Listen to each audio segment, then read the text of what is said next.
2024년을 시작한 지가 마치 엊그제 같은데 오늘 주일이 지나게 되면 24년도도 이제 12월 한 달만 남게 됩니다. 12월이 되면 항상 한 해를 결산하고 마감해야 될 때입니다. 한 해도 이렇게 결산이 필요하듯이 우리 인생에도 결산해야 되고 마감해야 될 때가 분명히 있습니다.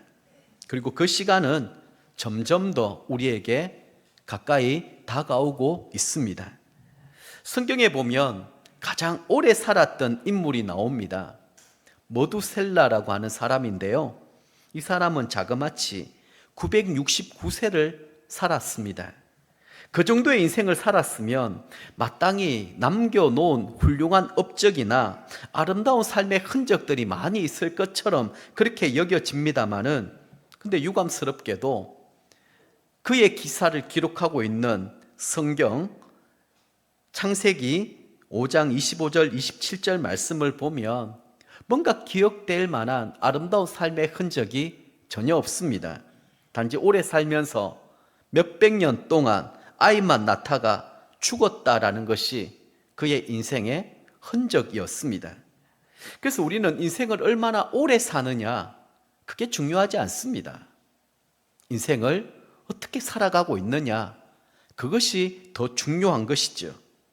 그래서 오늘 우리는 지금까지 달려온 삶의 걸음들을 한번 좀 돌이켜보고 멈추어 서서 좀 할프타임을 가지면 좋겠습니다.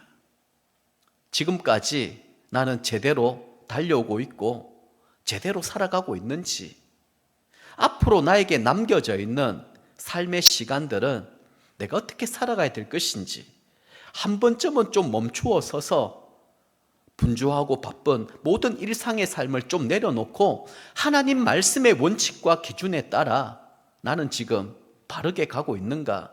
하나님 기뻐하시고 있는가? 이렇게 살아도 괜찮을 것인가? 이 부분들을 한번 점검하고 좀 이렇게 살펴보면 좋겠습니다. 그래서 오늘은 사실 지난 시간하고 지난번에는 우리 디모데전서 말씀을 보았습니다만 바울 사도님의 아름다운 삶의 흔적들에 대해서 특별히 사명에 관한 주제로 함께 말씀을 살펴보도록 하겠습니다. 바울 사도님은 자신이 살아왔던 긴 목회 여정을 마칠 때가 되었다는 사실을 직감적으로 알게 되었습니다. 자신은 이 긴 삶의 여정 가운데 매도 수없이 맞았고 굶기도 하였으며 때로는 돌에 맞아 죽을 뻔한 그런 일들도 많이 있었습니다. 욕도 수없이 들어야 했고 감옥에 갇히고 같은 동족으로부터 살해당하는 이런 위기들도 많이 겪었습니다. 그러나 이제는 자신의 모든 삶의 무거운 거짐을 다 내려놓고 이제는 결성 테이프, 삶의 종착점을 바로 눈앞에 두고 있다. 그렇게 표현하고 있습니다. 만약 여러분들의 삶이 오늘이 내 삶의 마지막이다라고 생각이 되면 여러분들은 어떻게 삶을 결산할 수 있겠습니까? 하나님의 심판대 앞에 나는 어떤 삶의 열매를 하나님 앞에 보여드릴 수 있을까요? 그때는 두 종류의 사람이 있다고 했습니다. 착하고 충성된 종이라고 하는 칭찬을 받으면서 이 땅의 모든 수고와 슬픔, 고통, 그 모든 것들을 보상받게 되는 그런 분들이 있을 것이고요. 또 한 부류의 사람들은 악하고 게으른 종이 되어서 바깥 어두운데 내어 쫓김을 당하고 슬피 울며 이를 가는 일들이 있을 것이다. 주님은 우리에게 이렇게 말씀해 주신 것이죠. 오늘 말씀을 통하여 나는 어떤 부류의 사람이며 나는 지금 어떤 길을 걸어가고 있는지 하나님이 오늘 내 생명을 부르시고 나의 삶을 진단하고 평가하실 때 과연 어떻게 보고 계실까?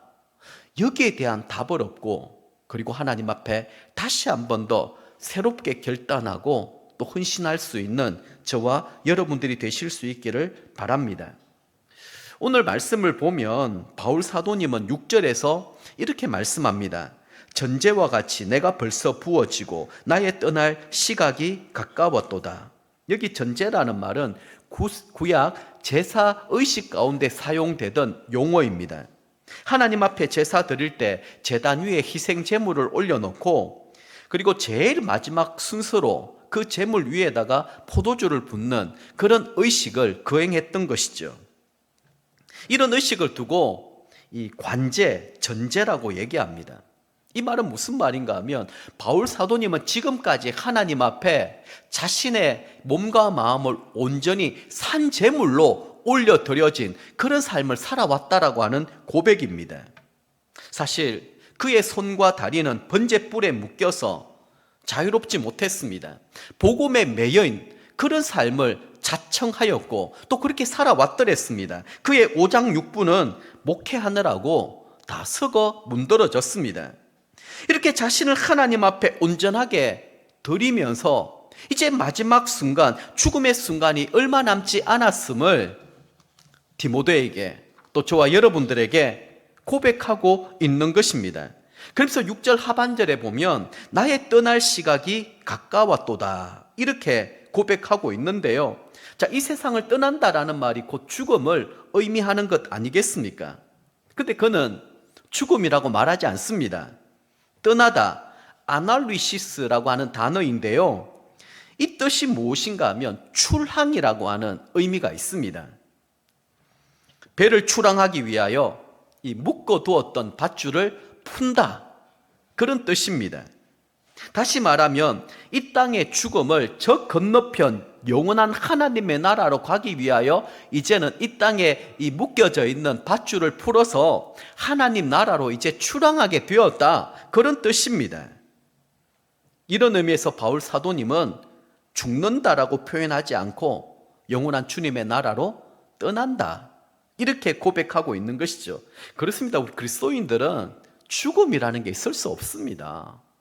왜냐하면 이미 우리는 예수님을 영접하고 믿음으로 말미암아 영원한 생명을 얻었기 때문이죠. 그래서 예수님이 우리에게 이렇게 말씀하지 않았습니까? 나는 부활이요 생명이니 나를 믿는 자는 죽어도 살겠고 무릇 살아서 나를 믿는 자는 영원히 죽지 아니하리니 이것을 내가 믿느냐. 그래서 여러분, 우리는 죽음을 두려워할 필요가 없습니다. 죽음이 하나님 나라와 우리 사이를 가로막을 수가 없습니다. 그래서 저는 장례식 때마다 이런 표현을 자주 씁니다. 이 시간은 천국 환송잔치입니다. 그리고 고인은 잠자듯이 이 땅을 떠나서 하나님 나라로 이사를 가셨습니다. 옮겨졌습니다. 우리도 머지않아서 이 자리의 주인공이 될 것이고 그리고 우리는 그분을 만나게 될 것입니다. 그래서 부끄럽지 않는 구원을 받도록 고인이 못다 했던 믿음의 걸음을 우리 모두가 함께 걸어가십시다. 옷깃을 여미고 다시 한 번 더 예수 잘 믿으십시다. 자, 그런 권면의 말씀을 꼭 드립니다.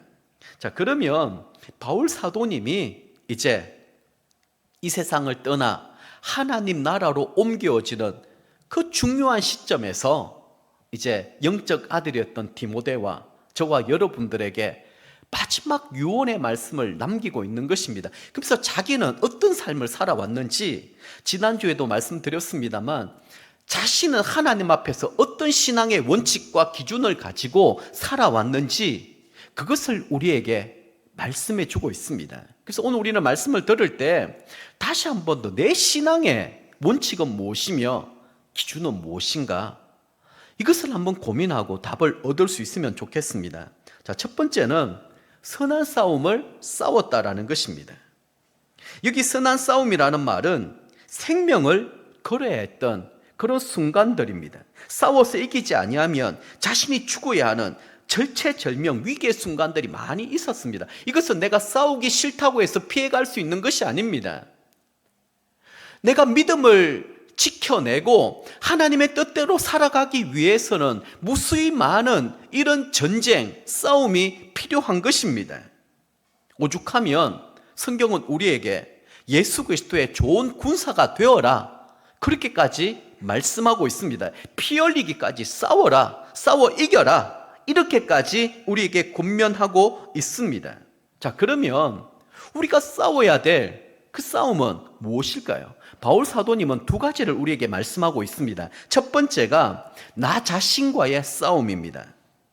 바울 사도님은 지금 자기 마음속에 두 마음이 끊임없이 대적하고 있다 이렇게 얘기하면서 갈라디아서 5장 17절에 이렇게 말씀합니다. 같이 한번 읽어볼까요?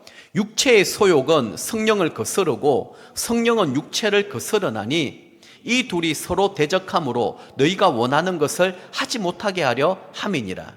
아멘. 자, 우리 마음에는 두 마음인데 성령이 있고 육체의 소욕이 있다라는 거예요. 우리가 예수님을 영접하고 믿을 때 성령님이 우리 가운데 내주하십니다. 그때부터는 성령님이 강력하게 역사합니다. 자, 예수 믿기 전에는 육체의 소욕, 죄와 싸울 필요도 없습니다. 그냥 육신의 소욕과 죄의 정욕에 따라 살아가면 그만입니다. 그러다가 예수님을 믿고 성령님이 내 마음 가운데 딱 내주하시는 그 순간부터는 이상한 일들이 일어납니다. 성령님은 자꾸만 우리 안에서 선한 일을 행하기를 원하십니다. 죄에 대해서 부끄럽게 여기고 수치스럽게 여기고 또 죄를 자꾸만 멀리하게끔 우리를 그렇게 인도하시는 것입니다. 그래서 끊임없이 우리로 하여금 예수님을 바라보게 하시고 예수님의 겸손과 온유함을 닮아가도록 하시는 것입니다. 우리가 성령님의 그 뜻에 순종하며 살아가면 자연스럽게 우리는 예수님의 온유함과 겸손함을 닮아가게 될 것입니다. 반대로 우리 안에는 아직까지 옛 자아, 옛 사람이 살아 꿈틀대는 것입니다. 자꾸만 성령님과 반대되는 일을 하려고 하는 것입니다. 내 자존심일 수 있고 내 고집일 수 있고 내 신념일 수 있고 그리고 나의 의가 될 수도 있습니다. 그렇게 포장된 것을 가지고 자꾸만 성령께서 행하시는 일들을 회방하고 대적하고 있다라는 것입니다. 이것이 나 자신과의 영적 싸움입니다. 그래서 우리는 우리 안에 있는 육체의 소욕, 교만, 게으름, 시기, 질투, 분노, 자기 자랑, 자기의 이 모든 것들과 싸워 이길 수 있어야 됩니다. 이길 수 있는 비결은 무엇일까요? 성령님의 도우심입니다. 그 도우심을 어떻게 받을 수가 있을까요? 지금처럼 하나님의 말씀을 듣고 깨닫고 순종하는 일들입니다. 하나님은 끊임없이 말씀을 통하여 우리에게 알려주십니다. 지난번에도 얘기했듯이 신호를 보내주시는 거예요. 그런데 우리는 신호에는 귀를 기울이지 않고 잡다한 소음에만 귀를 기울이다 보니까 결국에는 성령의 뜻이 아니라 육체의 정욕만 나타내는, 그러다 보니까 그곳에는 다툼과 갈등과 분열과 깨어짐과 마음 상함 이런 것들만 난무하게 되는 것입니다. 자, 그리고 두 번째는 악한 영들과의 싸움이에요. 에베소서 6장 12절 말씀 같이 한번 읽어보겠습니다. 우리의 씨름은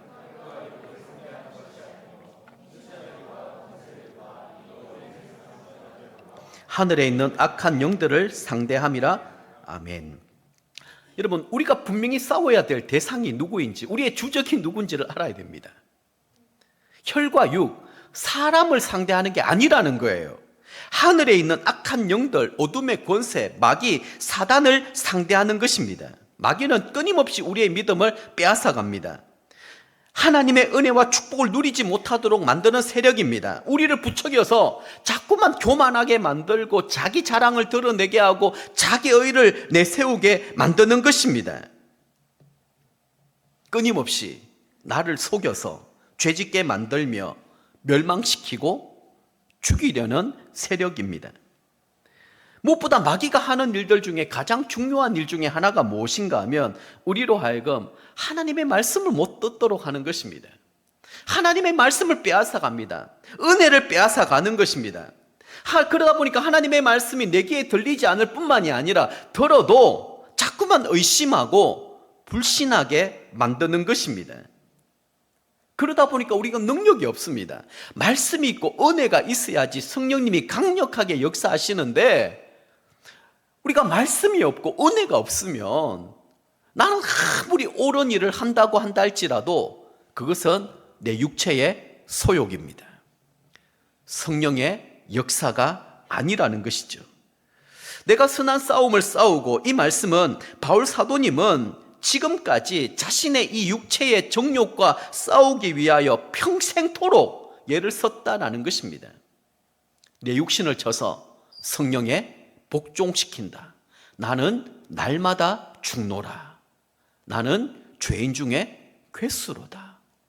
오라 공고한 자여, 이 사망의 몸에서 누가 나를 건져내랴. 그렇게 탄식하였습니다. 끊임없이 우리 같으면 거의 성자의 반열에 올라왔다라고 생각할 수 있을 텐데 그분은 끊임없이 아마 12월 할 때 약한 나로 강하게 하는 이 주제를 가지고 이 부분 제가 다시 한 번 더 설교 때 말씀드릴 예정입니다.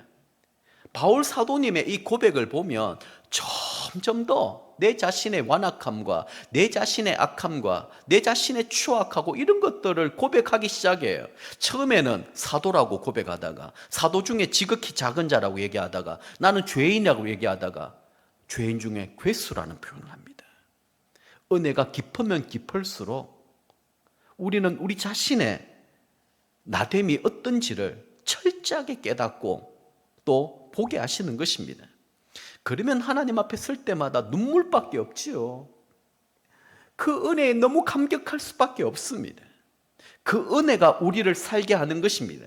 그 은혜가 우리로 하여금 겸손하게 만들고 온유하게 만드는 것입니다. 우리가 선한 싸움을 싸우는 것은 내 힘으로 내 의지로 할 수 있는 것이 절대로 아닙니다.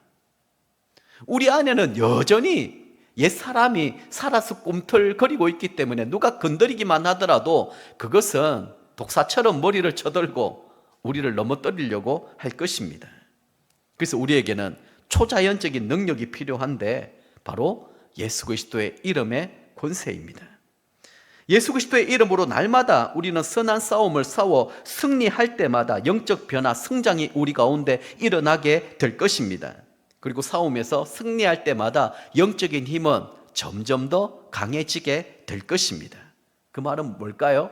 나는 죽고 예수로 살아가는 것입니다. 내 자존심, 내 고집, 내 자아 다 죽어버리고 이제는 주님이 내 가운데 강력하게 역사하시는데 그 증거는 두 개입니다. 이것만 점검해 보시면 됩니다. 예수님이 어떻게 말씀하셨는가 하면 나는 마음이 온유하고 겸손하니 누구든지 내게로 와서 내게 배우라고 했습니다. 정말 내 가운데 성령님이 강력하게 역사하는 증거 두 가지입니다. 나는 겸손한가? 겸손은 나보다 남을 더 낮게 여기는 것입니다. 자꾸 자기 주장을 하지 않는 것입니다. 또 하나는 온유함입니다. 온유함은 뭐라고요? 길들여진 야생마입니다. 한마디로 표현하자면 나는 원래 야생마였는데 길들여져 있는 거예요.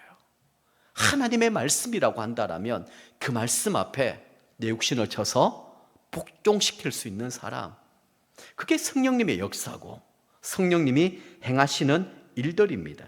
점점 더 우리가 성령 충만해지면 충만해질수록 우리 가운데 악하고 어두웠던 모든 것들은 다 떠나가게 될 것이고 우리의 사역과 우리의 하는 모든 일들 가운데 하나님이 행하시는 초자연적인 역사와 기적을 경험하게 되는 것입니다. 자, 두 번째는 나의 달려갈 길을 마쳤다라고 얘기하고 있습니다. 이 말은 경기에서 정해진 코스에 따라 나는 끝까지 잘 마쳤다라는 거예요. 훌륭한 경주자는 경기의 법과 규칙에 따라 끝까지 달리는 사람입니다. 내 원칙, 내 기준이 아닙니다. 하나님이 주시는 이 원칙과 기준에 따라서 달리는 것이죠. 100m 달리기를 해도 트랙이 있지 않습니까? 그 트랙을 벗어나면 실격입니다. 나는 아무리 똑똑하고 잘났다고 해서 그것을 인정하지 아니하고 내 마음대로 달려버리면 그거는 오히려 더 안 좋은 결과를 주게 되는 것입니다. 자, 그러면 바울 사도님이 달려갔던 그 길은 무슨 길일까요? 사도행전 20장 24절에도 똑같은 말씀을 이렇게 표현하고 있습니다. 같이 읽어보겠습니다. 내가 달려갈 길과 주 예수께 받은 사명 곧 하나님의 은혜의 복음을 증언하는 일을 마치려 하면은 나의 생명조차 조금도 귀한 것으로 여기지 아니하노라. 아멘. 자, 보십시오. 내가 달려갈 길, 그 길이 주 예수께 받은 사명이라는 거예요. 그 사명은 뭐냐? 은혜의 복음을 증언하는 일입니다. 이게 우리의 삶의 우선순위가 돼야 됩니다. 다른 거 필요 없습니다. 여러분, 내가 복음의 증인으로서 살아가는 것입니다. 다른 데 자꾸 신경 쓰지 마십시오. 내가 하나님으로부터 사명을 받아서 복음 전가하는 일들, 우리가 영혼 구원하고 제자 만들자라고 하는 것, 우리가 가정교회를 지향하는 것도 이런 이유 아니겠습니까? 우리 모두가 여기에만 몰두하면 됩니다. 다른 거 신경 쓸 필요가 없습니다. 우리 자신이 복음의 전도자로 살아가는 것입니다. 이것은 누가 맡겨주신 거라고요? 주 예수 그리스도께서 주신 사명입니다. 제가 여러분들에게 맡긴 것 아닙니다. 다른 사람, 목자, 목녀님이 여러분들에게 부탁해서 한 것도 아닙니다. 이제 12월이 되면 우리 교회도 1인 1사역을 하겠습니다만 많은 권면을 받을 거예요. 교사 좀 하라고, 그리고 우리 또 차량 안내 좀 봉사해달라고, 중보기도 좀 봉사해달라고, 그리고 우리 또 주방 봉사하는 것 좀 도와달라고, 이런 얘기들을 할 겁니다. 사람이 부탁해서 듣는 것은 오래가지 않습니다. 하지만 하나님이 우리에게 부탁하여 맡겨주신 일이라고 한다면 차원이 다른 것이죠. 바울 사도님은 그가 받았던 이 사명, 내가 달려가야 될 그 길이 주 예수 그리스도께서 내게 주신 것이라고 하는 확신과 믿음이 있었기 때문에 핍박이 있고 고통이 있고 아픔이 있고 죽음의 위협이 있었지만 그는 포기하지 않았습니다. 끝까지 인내하며 달려갔습니다. 힘들다고, 어렵다고, 자존심 상한다고 쉽게 포기하거나 돌아서지도 않았습니다. 사람이 맡긴 일이라고 하면 아이고 내가 이거 안 하면 할 게 없냐, 자존심 상하고 기분 나쁘고 신경질 나면 책상 엎고 나가면 됩니다. 언제든지 그럴 수 있습니다. 왜요? 이것은 내가 선택하고 결정한 거기 때문에 그렇습니다. 그러나 하나님께서 나를 충성되이 여겨서, 나를 불쌍히 여겨주셔서, 긍휼히 여겨주셔서 구원해 주셨을 뿐만 아니라 존귀한 직분과 사명을 맡겨주셨다고 한다면 차원이 다른 것입니다. 그러면 내 마음속에는 욱하는 기질이 있고 내 뜻대로 내 생각대로 되지 않는다 할지라도 우리는 하나님의 뜻이 이루어지기를 바라며 잠잠히 참고 견디고 인내할 수가 있는 것입니다. 마지막까지 이 믿음을 지키지 못하여 실패하는 사람들이 얼마나 많이 있는지 모릅니다. 여러분 성경 10절 말씀을 보면은요, 세상을 사랑하여 바울과 믿음을 버리고 떠나버렸던 데마, 그레스게, 티도 같은 사람이 있었대요. 그리고 디모데전서 1장 19절 20절 말씀을 보면 끝까지 믿음을 견디지 못하여서 믿음에서 파선한 후메네오, 알렉산더 같은 사람들의 이름도 기록되어 있습니다. 오늘 본문 말씀처럼 우리가 기억해야 될 것은 끝까지 달려가는 것입니다. 완주를 하는 것입니다. 중간에 포기하고 내려놓지 않는 것입니다. 근데 여기 보면 세상적인 가치관은 뭡니까? 이왕 달리면 1등을 하든지 우승을 해야 된다, 그렇게 생각을 하는데 바울 사도님은 자신이 1등 했다고 얘기하지 않습니다. 우승했다라고 얘기하지도 않습니다. 나의 달려갈 길을 마치고 끝까지 마치는 것이 중요합니다. 하나님은 우리를 줄을 세워놓고 누가 1등이고 누가 꼴찌인지 그렇게 판단하지 않습니다. 우리 하나님은 상대평가가 아니에요. 절대평가입니다. 누가 끝까지 마쳤느냐, 그걸 하나님이 보시는 것이죠. 내가 1달란트를 받았던 5달란트를 받았던 지극히 작은 일들에 충성하면 하나님은 더 큰 것을 맡기시고, 그러면서 스텝 바이 스텝입니다. 한 번에 한 걸음씩 순종하고 또 순종하고, 그렇게 하다 보면 우리는 착하고 충성된 종이라고 하는 하나님의 칭찬과 인정을 받게 될 것입니다. 그래서 우리에게는 한결같은 마음이 필요합니다. 성실한 마음이 필요합니다. 하나님을 사랑하고 그리고 이웃을 섬기는 이런 마음들이 필요한 것이죠. 자, 그럼 우리는 어떻게 달려야 끝까지 완주하고 또 끝까지 승리할 수 있을까요? 그것은 정해진 코스, 정해진 규칙대로 달려야 합니다. 그래서 우리 삶에는 지난주에도 제가 강조했습니다만 뭔가 신앙의 원칙과 기준이 필요합니다.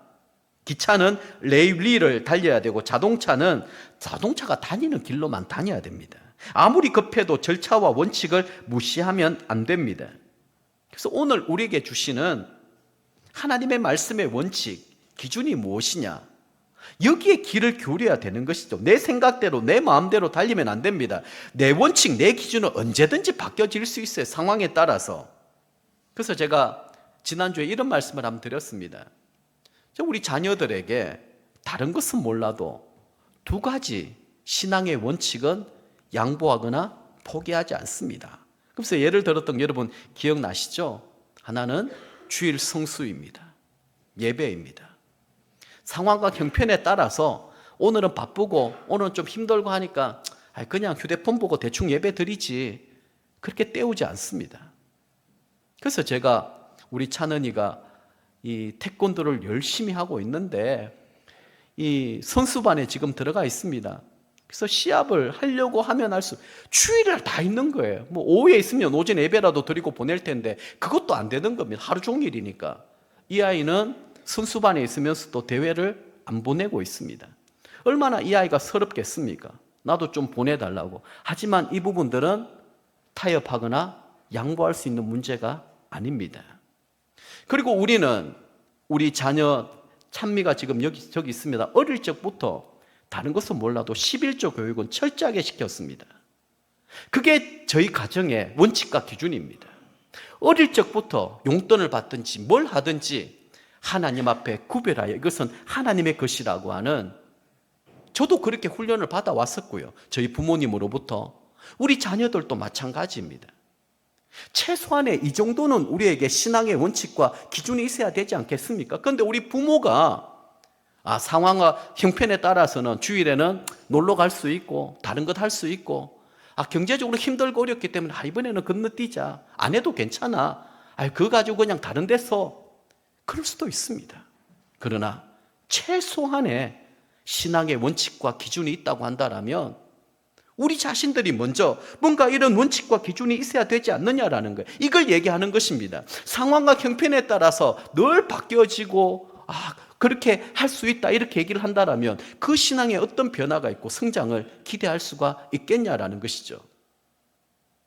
제가 지난주도 얘기했습니다만 개가 있습니다. 개.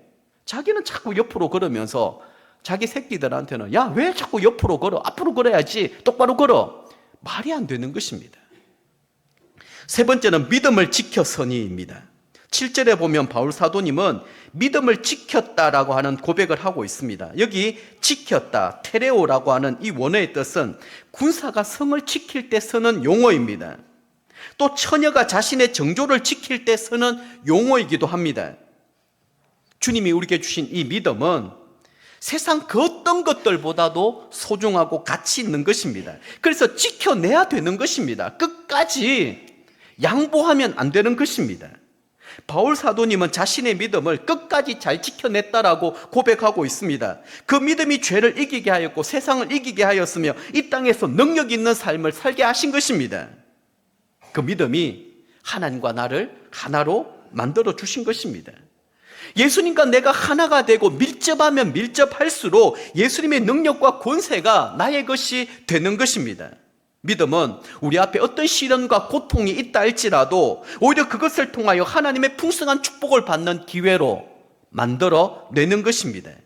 그래서 믿음으로 행하는 모든 일들을 우리는 반드시 승리할 수밖에 없는 것입니다.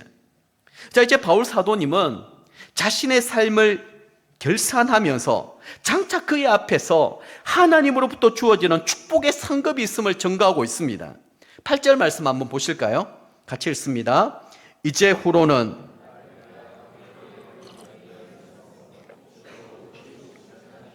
그날에 내게 주실 것이며 내게만 아니라 주의 나타나심을 사모하는 모든 자에게 도니라.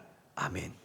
마지막 순간에 이렇게 승리의 계가를 부를 수 있는 사람은 참으로 행복한 사람이요 복된 사람이라고 할 수 있을 것입니다. 저는 이 부분을 곰곰이 묵상하면서 이런 생각이 문득 들었습니다. 바울 사도님이 다메섹 도상에서 부활하신 예수님 만나고 난 다음에 그의 삶이 완전히 뒤바뀌어지지 않았습니까? 예수 믿는 자들을 핍박했던 사람으로부터 예수 그리스도의 복음을 증거하는 복음의 전도자가 되었습니다. 그때 성경은 어떻게 표현하는가 하면 그가 입신을 경험하고 삼청천을 보고 왔다라는 거예요. 오늘 얘기하는 하나님 나라의 영광을 보았던 것입니다. 깜짝 놀랐습니다. 이 땅의 삶하고는 비교가 안 될 정도로 지금까지 자기는 얼마나 똑똑했습니까? 베냐민 지파, 로마 시민권, 그리고 또 사내들인 공회원, 가말리엘 문화생, 이것만 하더라도요, 오늘날로 따지면 거의 미국 시민권을 가지고 있는 데다가 서울대 법대 나오고 국회의원이었다. 아주 젊은 나이에 아주 촉망받는 그런 인물이었습니다. 지도자였습니다. 그런데 그가 어떻게 고백했습니까? 이전 것은 다 배설물로 여긴다. 아무런 가치 없는, 다 버려버렸습니다. 그리고 이제부터는 예수 그리스도 아는 지식이 가장 고상한 지식이다. 그러면서 모르긴 해도 매일 큐티했던 것 같아요. 매일 말씀을 읽고 묵상할 때마다 주님을 알아가는 그 기쁨이 너무너무 큰 것입니다. 그것이 바로 바울 사도님을 계속해서 변화시켜 나간 것입니다. 성장시켜 나가게 하신 것입니다. 그 하늘의 비밀은 내가 아무리 설명해줘도 너희들이 이해하지 못한다라고 얘기했습니다. 저는 이 시간에 저와 여러분들이 정말 그 하나님의 놀라운 영광, 그 비밀을 좀 보고 체험하면 좋겠습니다. 그러면 아마 그들의 삶은 차원이 다를 거예요. 마치 죽었다가 다시 살아난 사람들은 여러분 새로운 삶을 살지 않겠습니까? 사형 선고를 받았다가 하나님의 은혜로 극적인 그런 생명을 다시 받았다고 한다면 그의 삶은 분명 달라지게 될 것입니다.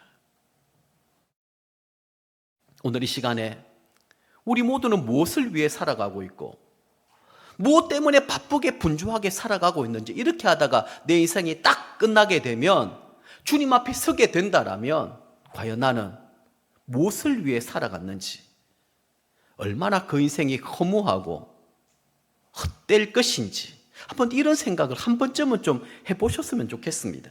말씀을 정리하도록 하겠습니다. 우리 윤영주 장로님 모셔서 윤동주 시인에 관한 시도 좀 소개를 했는데, 이분이 독실한 크리스찬이지 않았습니까? 그런데 이분의 시 중에 십자가라고 하는 시가 있습니다. 한번 소개해 드릴게요. 쫓아오던 햇빛인데 지금 교회당 꼭대기 십자가에 걸렸습니다. 첨탑이 저렇게도 높은데 어떻게 올라갈 수 있을까요? 종소리도 들려오지 않는데 휘파람이나 불며 서성거리다가 괴로웠던 사나이, 행복한 예수 그리스도에게처럼 십자가가 허락된다면 모가지를 들이우고 꽃처럼 피어나는 피를 어두워가는 하늘 밑에 조용히 흘리겠습니다.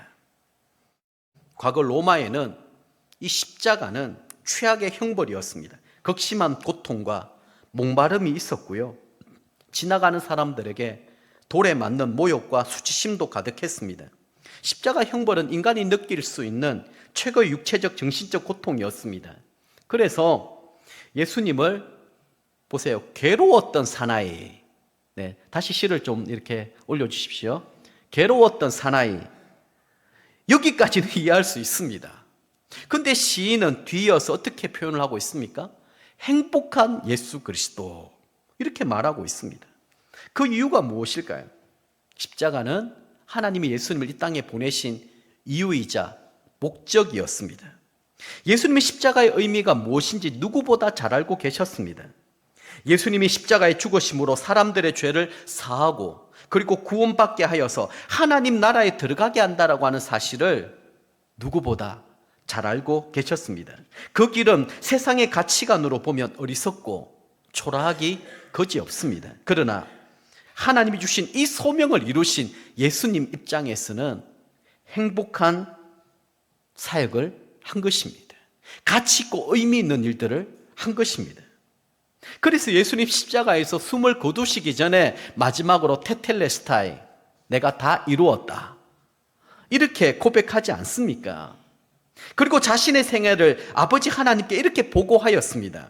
요한복음 17장 4절입니다. 아버지께서 내게 하라고 주신 일, 이게 사명 아니겠습니까? 내가 이루어 아버지를 이 세상에서 영화롭게 하였사오니. 이게 예수님께서 행복한 십자가를 질 수 있었던 이유이자 목적이었습니다. 그래서 윤동주 시인도 그 예수님의 십자가가 너무 부러운 것입니다. 만약 자신에게도 그 십자가가 허락된다면 나도 기꺼이 모가지를 들이우고 꽃처럼 피어나는 피를 어두워져가는 이 하늘 밑에서 조용히 흘리겠다. 그렇게 고백하고 있는 것이죠. 이게 바로 사명자의 삶입니다. 사랑하는 성도 여러분, 이제 여러분들의 인생의 삶을 잠깐 멈추어 서서 한번 되돌아보시기를 바랍니다. 이대로 괜찮겠습니까? 이대로 쭉 달려가도 바른 방향으로 지금 가고 있는 것일까요? 나는 지금 바울 사도님처럼 선한 싸움을 싸우고 있습니까? 지금까지 주님께서 주신 그 길을 포기하지 않고 열심히 잘 달려가고 계십니까? 끝까지 믿음을 한번 지켜보려고 열심히 몸부림을 치고 계십니까? 오늘 이 시간 의로우신 재판장 되시는 우리 주님께서는 누구보다도 여러분의 형편과 사정을 잘 알고 계십니다. 그럼에도 불구하고 낙심하지 않고 포기하지 않고 끝까지 선한 싸움을 싸우고 그리고 믿음을 지키려고 애를 쓰는 것, 달려가는 그 길을 내가 포기하지 않는 것, 주님은 기뻐하십니다. 그리고 조금 더 힘을 내라고 우리를 격려하십니다. 결승 테이프가 얼마 남지 않았습니다. 얼마 남지 않았어요. 지나왔던 세월도 이렇게 빨리 흘러가고 지나가는데 우리에게 무슨 일, 어떤 일들이 닥칠지 장담할 수 있는 사람이 누가 있겠습니까? 바울 사도님은 이런 고백했습니다. 나는 지금 두 세상 속에 끼어 있는데 하나는 이 세상의 삶이고 하나는 영원한 하나님의 나라 천국이다. 만약 내가 선택할 수 있다고 한다면 나는 빨리 천국 가고 싶다. 그래서 그는 고난을 두려워하지 않았고 죽음을 두려워하지 않았습니다. 사명자는 이런 삶을 살아가게 되는 것입니다. 여러분들 어떻게 죽음을 맞이하시려고 하십니까? 죽음 이후에 하나님의 나라를 어떻게 준비하고 계십니까? 오늘 밤에 하나님이 우리의 생명을 부르신다고 한다면 우리는 정말 착하고 충성된 종이라고 하는 하나님께 칭찬과 인정을 받을 수가 있을까요? 어린 양 되시는 예수님은 우리 눈의 눈물을 닦아주시고 씻어주신다라고 했습니다. 할 수 있는 대로 이 땅에서 눈물 많이 흘리십시오. 고난을 많이 받으십시오. 그리고 그 믿음의 시련을 끝까지 버티고 견디고 이겨내십시오. 우리의 상급이 되고 그것이 승리의 면류관이 되게 하실 줄 믿습니다. 낙심하지 않고 포기하지 않고 끝까지 믿음 지키고 달려가는 저와 여러분의 삶이 되실 수 있기를 주님의 이름으로 간절히 축복합니다. 오늘 주신 말씀을 붙들고 한번 찬양하겠습니다.